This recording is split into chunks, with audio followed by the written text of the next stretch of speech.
हाँ, नर्मदे हर नर्मदे हर नर्मदे हर। गुजरात की पावन धरा पर ये समुद्र पार करने के बाद आज दूसरा दिन ये हमारे साथ जलगांव से, शुभ नाम सरकार भूल गया मैं, लीलाधर पेंडारे। हाँ, लीलाधर पेंडारे जी जलगांव महाराष्ट्र से हैं और देवानंद जी हमारे गोवा से थे और भी दो साथी हैं गोवा से। लीलाधर पेंडारे जी जलगांव महाराष्ट्र से हैं और हम सब पांचों लोग साथ में ही जहाज़ में नाव में आए। 3 घंटे की यात्रा हम लोगों की रही। जी क्या कह रहे हैं देवानंद जी आप? अच्छा, देवानंद जी का कहना है कि अगर हम समुद्र की नाव के बारे में अगर हम जिक्र करते हैं या उसका प्रश्न उठाते हैं तो इनका दिल अभी भी धड़कने लगता है। जैसे ऐसा लगा कि जैसे माँ के गर्भ से बाहर आ गए हों। जैसे जीव माँ के गर्भ में तड़पता है उसी प्रकार इन सब की जो धड़कन थी वो नाव में उसी प्रकार धड़की। मेरे को अभी एक लाख भी रुपया दिया तो मैं अभी फिर नहीं जाएगा। अच्छा, मैं नहीं जाएगा। देखिए देवानंद जी का कहना है कि कोई 1 लाख रुपए भी इनको देगा तो ये समुद्र की दूसरी उस नाव में तो बैठने वाले नहीं है। ये इनका निश्चय हो गया है।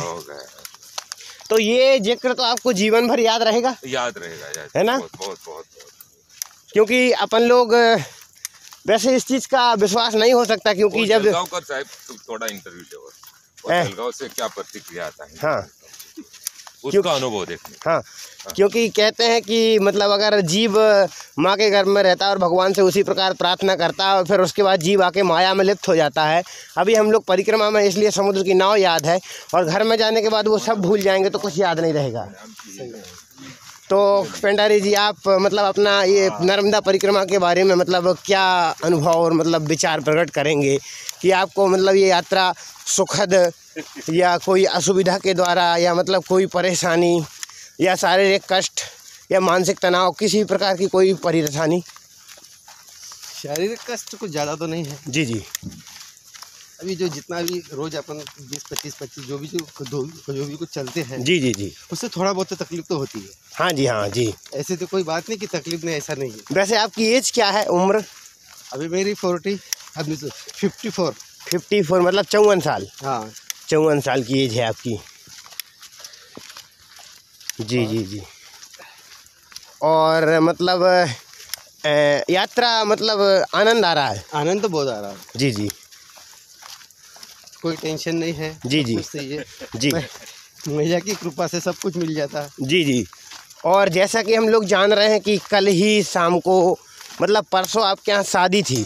हाँ, घर में शादी थी। वो किसकी शादी थी? भाई के लड़की की। भाई की लड़की की शादी। हाँ, मतलब आपकी भतीजी की शादी थी बराबर। और आप नर्मदा परिक्रमा में हैं। हाँ, तो ये उन लोगों को अनुभव जो हो रहा है वो ठीक। आपको क्या मतलब अनुभव लगा कि नर्मदा परिक्रमा में आ गए तो मैंने गलती की है, मतलब मुझे शादी में होना था? जी, जो किया मैंने, जो अब सही किया मैंने। अच्छा, आपको बढ़िया लगा? बढ़िया लगा। अच्छा, आनंद आ रहा है। चलिए, शादी हुई कल, शादी हो जाने के बाद बच्ची की विदा हो जाने के बाद परसों, हाँ। और कल वो आपके वो जो डेट हो गई वो कौन थे? वो मेरे मामा थे। मामा जी थे। मामा जी की मतलब अटैक से। हाँ, अटैक से 3:30-4 बजे।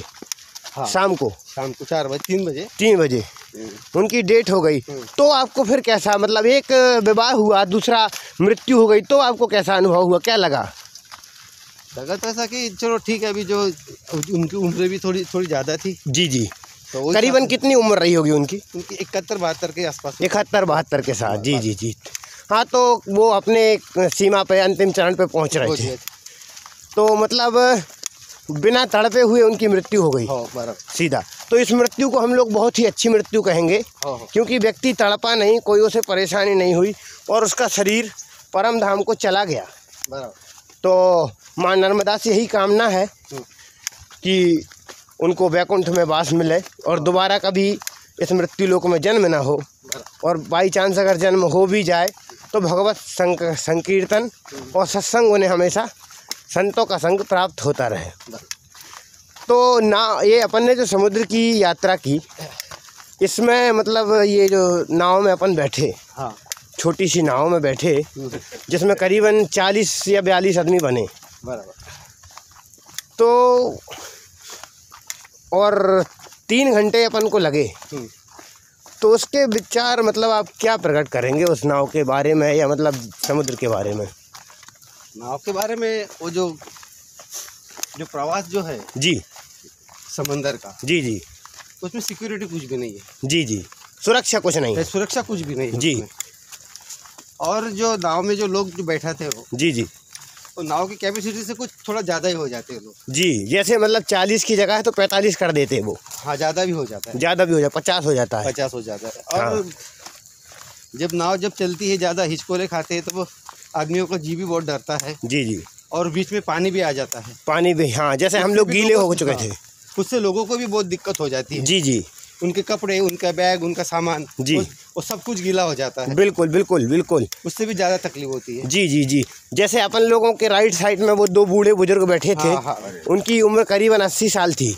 हाँ। और एक की 70 रही होगी। उनको बहुत तकलीफ हो रही थी। तो वो बूढ़े वाले बाबा तो 2.5 घंटे तो जैसे समाधि में बैठे हों।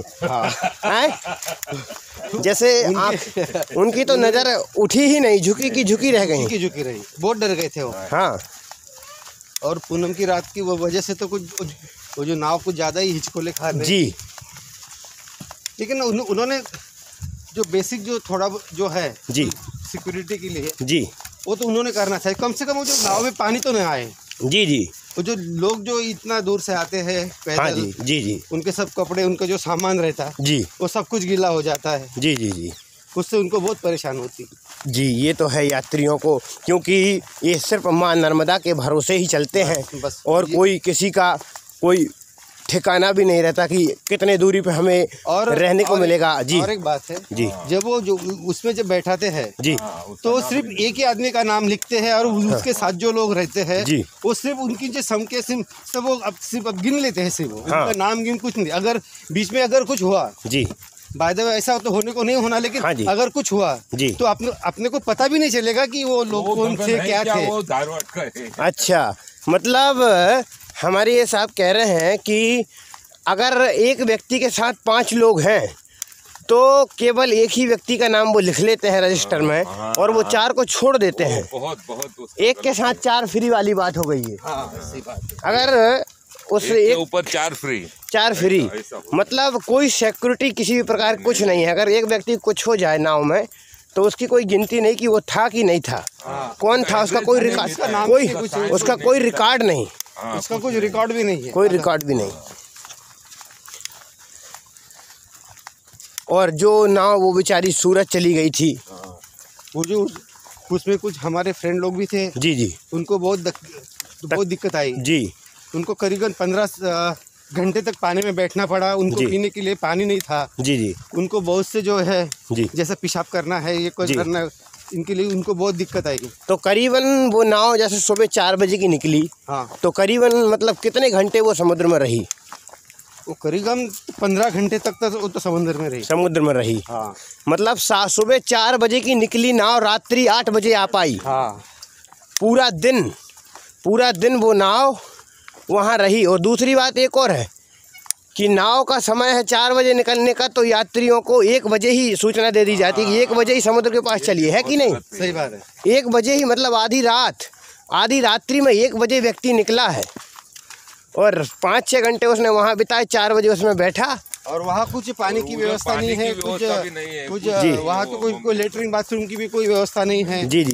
अगर समझ नाव में बैठने के बाद अगर उसको कुछ प्रॉब्लम आया तो वो तो फिर तो ज़्यादा ही दिक्कत हो जाती है। जी। और सबसे ज़्यादा तो ये औरतों को ज़्यादा दिक्कत होती है। हाँ जी।